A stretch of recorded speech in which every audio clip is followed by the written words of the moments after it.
원장님, 두한증뿐만이 아니라 여러 종류의 이 다한증, 이 부분에 대해서 저희가 좀 더 자세하게 알아볼까요? 네, 다한증은 크게 두 가지로 일단 나눠볼 수 있는데요. 전신 다한증과 국소 다한증으로 나눌 수가 있습니다. 전신 다한증은 말 그대로 몸 전체에서 땀이 많이 나게 되는 걸 뜻하는 거고요. 국소 다한증은 아까 말씀하신 대로 우리가 흔히 생각하는 수족 다한증이거나 아니면 겨드랑이 다한증, 두한증 이렇게 이제 땅구멍이 많거나 보통은 저희가 손이나 발은 다른 피부에 비해서 땅구멍이 많은 부위입니다. 땅구멍이 많아서 다한증이 오는 경우도 있고요. 또 하나는 겨드랑이나 접히는 부분들은 아무래도 접히다 보니까 배출이 조금 더 어려운 그래서 또 다한증이 오는 경우도 있고요. 두한증 같은 경우는 특징적으로 우리가 몸에 열이 생기면 열은 위로 뜨는 성질이 있습니다. 우리가 그 방 안에서도 찬 공기는 밑으로 가라앉고 더운 공기는 위로 오르잖아요. 똑같이 우리 몸에서도 똑같은 현상이 발생을 합니다. 그래서 열이 위로 뜨는 경우에는 두한증이 발생을 하게 되는 거고요. 그래서 여름 같은 경우에는 아무래도 덥고 지금 너무 무덥잖아요. 그렇죠. 이런 때 더운데 뭐 좀 따뜻한 거, 뭐 예를 들어서 뭐 짬뽕 뭐 이런 거 드셨다. 그러면 막 땀이 비 오듯이 쏟아질 수 있는 이런 상태라고 볼 수 있습니다. 그래서 이런 부분은 다한증이 이제 내가 어느 다한증에 속하고 어떤 다한증이냐에 따라서 땀이 나는 경우는 크게 보면은 첫 번째는 체온 조절을 할 때 땀이 나고요. 두 번째는 내가 긴장을 할 때 우리가 긴장을 하면은 갑자기 손에서 땀이 나거나 머리에서 땀이 나거나 이런 것도 경험을 하실 수 있으실 거예요. 그래서 체온 조절용으로 땀이 나는 경우가 있고요. 긴장으로 인해서 땀이 나는 경우가 있고 그래서 어떤 내가 원인에 의해서 땀이 나느냐에 따라서 치료 방법이 달라지게 되는 거고 특징적으로 다한증이다, 두한증이다라고 하는 거는 이제 보통 일반적에 비해서 땀이 너무 많이 나는 거죠. 땀이 너무 많이 나는 건데 이게 이제 보통은 자율신경계 이상으로 인해서 교감신경이 예민하게 반응을 하면서 땀 분비가 증가되는 걸로 보고 있고 얘를 치료를 하느냐 마느냐 이거는 사실 진단 기준이 특별하게 있는 건 아닙니다. 내가 너무 일상생활에서 불편하면 이제 치료를 받게 되는 거고 예를 들어서 내가 피아니스트인데 손에 땀이 일반인들에 비해서 나는 피아니스트인데 손에 땀이 적게 나더라도 피아노 치는데 문제가 있다면 당연히 치료가 필요한 거고요. 그쵸. 이렇게 생각을 하시면 되겠습니다. 네, 무엇보다도 원인 파악이 중요하고 또 어떤 부위에서도 땀이 나는지도 잘 체크를 하면 좋을 것 같은데요. 근데 제 경우를 좀 이렇게 생각을 해보면은 좀 체중이 증가하면서 땀이 좀 많이 나는 것 같아요. 왜 체중이 증가하는 것과 땀과 연관성이 좀 있을까요? 네, 맞습니다. 저희가 그 다한증으로 내원하시는 분들, 두한증으로 내원하시는 분들을 보면 그러니까 똑같은 몸 상태였어도 본인 체중이 10% 이상 증가하셨을 때 땀이 더 많이 나는 것 같아요 라고 표현들을 많이 하시고 우리가 TV에서도 보면 땀이 많이 나는 그런 연예인들을 생각을 해보시면 네. 뭐 강호동이라던가 김준현 씨라던가 굉장히 이제 좀 살집이 좀 있으신 분들이시죠. 그런 분들은 뭐 이렇게 음식 드시면서 계속 이렇게 닦으시잖아요. 그래서 한방적으로는 이런 체지방, 그러니까 비만이신 분들을 습담증이라고 보는데요. 습담으로 인해서 열이 쌓이고 그 열이 위로 오르면 아까 열을 발산하는 이제 그 기전 중에서 우리 몸에서는 체온 조절을 위해서 땀을 통해서 이제 하기 때문에 땀이 특징적으로 많아지게 되고 이 이야기는 다시 말씀드려서 내가 너무 땀이 많다. 그리고 내가 좀 등치가 좋다. 아니면 난 예전에는 땀이 없었는데 요새 좀 땀이 많이 늘은 것 같다라고 했을 때는 체중을 좀 체크를 해보시고 자기 체중이 한 10% 정도 빼주시면 한결 땀이 좀 덜한 거를 느껴지실 수 있으실 거예요. 그래서 이번 여름 같은 경우에는 이제 여름에 특히 이제 좀 등치가 있으신 분들이 땀이나 더위를 많이 타시잖아요. 그쵸. 그래서 되게 힘들어 하시죠. 그래서 네. 꼭 여름 전에 좀 그 체지방을 좀 빼주시면 살을 좀 빼주시면 훨씬 여름에 수월하게 나실 수 있습니다. 네, 뭐 최근 들어서 갑작스럽게 땀 배출량이 늘어나셨다는 분들은 꼭 체중 조절 다시 한번 신경 써보시기 바라겠는데요. 자, 다시 우리 시청자님 증상으로 돌아와서요. 아무래도 이러한 두한증 본격적으로 치료 방법을 알아봐야 되잖아요. 그쵸. 전은주 원장님, 그렇다면 한의원에 방문하게 되면 어떤 치료를 받을 수 있을까요? 일단 한의원에 방문을 하시면 기본적으로 어떤 원인에 의해서냐를 판단을 하게 되는데요. 그 두한증 같은 경우는 특징적으로 아까 그 열의 발산이 문제인 경우가 많아서 지금 경희대 한방병원의 폐호흡기내과 팀에서 연구를 한 결과를 보면 실제로 몸이 허약해서 이제 오시는 경우보다 열의 발산이 안 돼서 그러니까 이제 열이 너무 많이 이제 생기셔서 이런 경우가 많고, 이런 분들이 이제 보통은 이제 좀 코도 좀 막히고, 왜 주무실 때 왜 입 벌리고 주무시거나 이렇게 코를 좀 많이 고시거나 그리고 이렇게 체지방이 높으신 이런 분들이 코로 숨을 쉬게 하고 체지방을 낮춰주고 했을 때 훨씬 더 이제 땀이 줄어드는 것들을 확인을 할 수 있었고, 그런 의미에서 본다면 첫 번째로는 습담을 제거해주는 치료. 그러니까 약간 내가 살이 좀 있다 그러면 살을 좀 빼주는 치료가 필요한 거고요.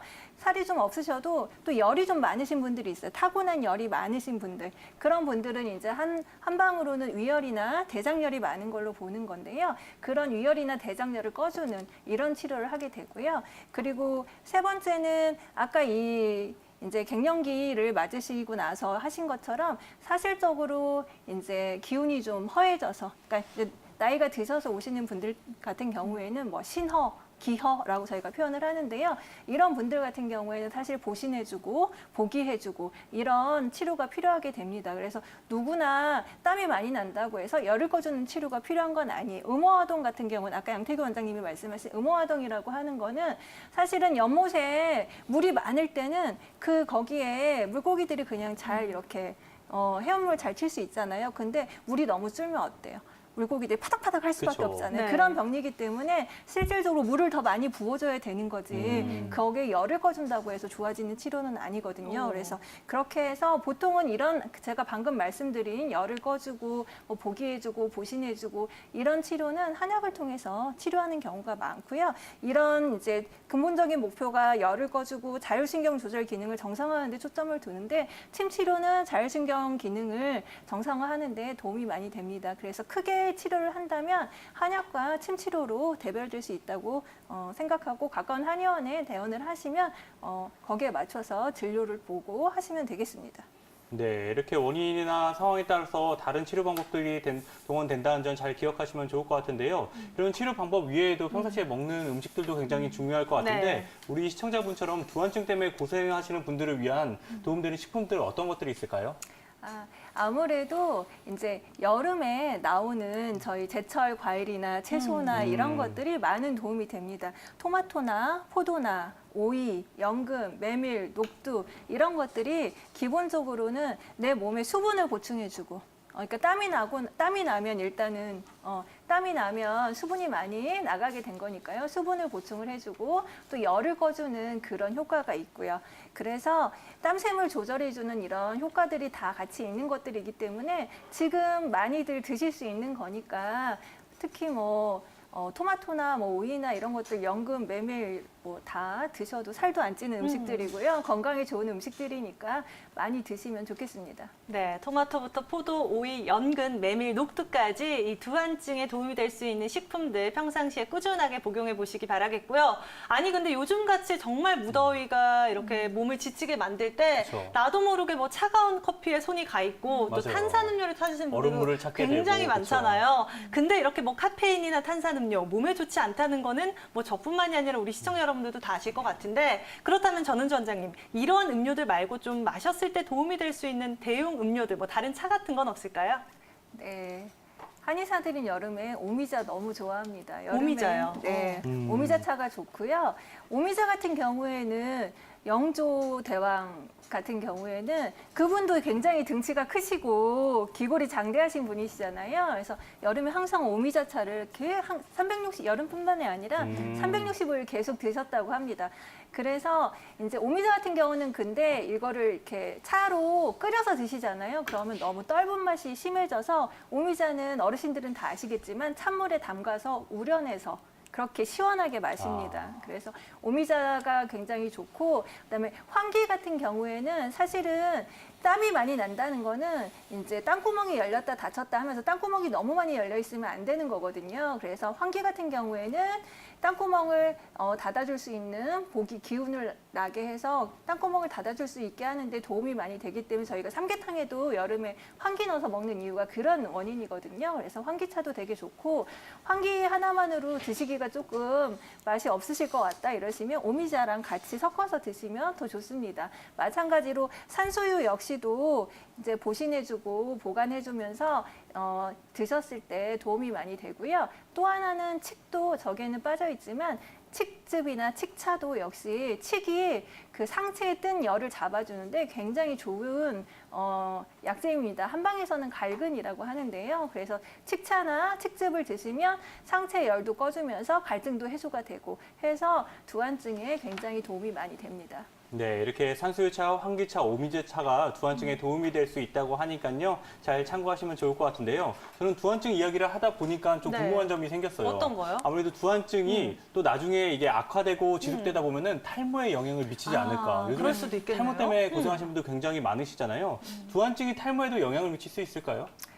정확하게 표현을 하면 이제 환자분들이 많이 질문을 하세요. 제가 얼굴에서 머리에서 땀이 많이 나는데 얘 때문에 탈모가 오지 않느냐. 근데 정확하게 얘기하면 두한증으로 인해서 탈모가 오는 게 아니라 내 몸에 열이 많이 떠서 그로 인해서 두한증이 오는 거고 탈모가 오게 됩니다. 이런 탈모는 저희가 열성 탈모라고 얘기를 하게 되는데요. 몸에 이제 열이 뜨면 마찬가지로 우리 모공도 그 머릿속에 있는 모공도 열을 발산하기 위해서 열립니다. 그러면 모근을 잡아주는 힘이 약하게 돼요. 그러다 보면 머리카락이 같이 빠지게 되는 모근을 잡아주는 힘이 약해지니까 그래서 탈모가 오게 되는 경우가 많고 열은 계속 위로 뜨니까 이런 경우에 탈모는 정수리 쪽에서 왜냐하면 땀이 정수리에서 제일 많이 나고 열이 제일 많이 뜨기 때문에 정수리 탈모, 남성형 정수리 탈모가 오기가 쉽고요. 이런 경우에 이제 보통은 땀도 많이 나고 머리카락도 많이 빠지고 이러시면서 지루성 피부염이 지루성 두피가 되기도 하고요. 아니면 땀이 너무 많이 나면 건성 두피가 되기도 합니다. 그래서 실제로 이런 경우에는 치료가 필요한 거죠. 그래서 이게 두한증으로 인해서 탈모가 왔다라고 보기는 힘들지만 그 내 몸의 열로 인해서 두한증과 탈모가 같이 올 수 있다는 거. 그래서 같이 치료하시면 됩니다.